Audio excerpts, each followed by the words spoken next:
volám Klaudia, ja sa veľmi teším, že som tu znova, lebo ja som tu bola aj v júni. Možno si niektorí pamätáte s ovocnárom Ľubom. Čaute. To som si ho On vám to parádne vysvetlí, všetky kroky, čo budeme robiť. A potom sa rozdelíme a budeme sadiť sami. Áno, s niektorými deťmi také aktivity hrové. A sme si šúpali a krájali jablčka a práve sme si krájali a púšťovali tieto jablčky. Už mám strom, šiame, tak trafím korene. Ale keby sa dám najprv lov a takto strom, tak viem, že tie korene netrafím. Možno to. Hej, začítam. Opačne? Takto? Nie, nemyslím tak. Takto opačne? Nie, nemyslím tak, myslela som to na druhej strane. Ale keď to bol potiaľto, vidíte, že tu na vidíte, ako sa mení farba stromu. Tu je taká šedá kôra a tu je taká červená. A budeme sa jať. Na začiatok chceme dať tomu stromu čo najlepšiu pôdu, lebo on bol škôlke,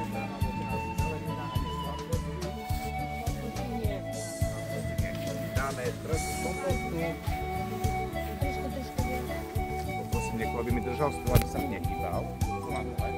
Trošku tejto.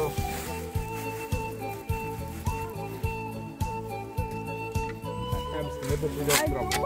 Aby ste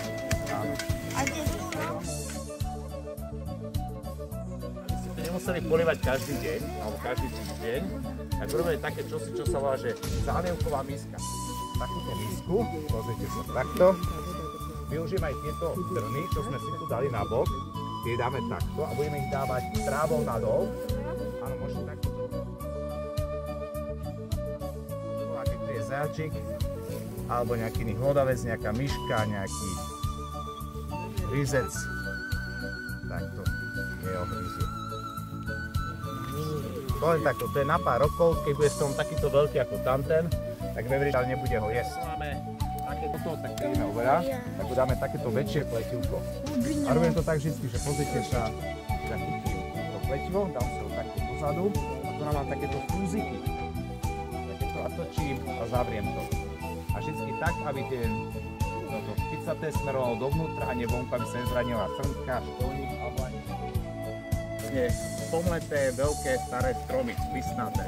A tá štiepka vidíte, že už nie je taká pekná, nová, ako keby z toho dreva. Ona už taká trošku, že staršia. Tým, že je staršia, tak sa bude pomaličky rozkladať a z toho sa voňujú živiny a budeme mať ešte aj pohnojené.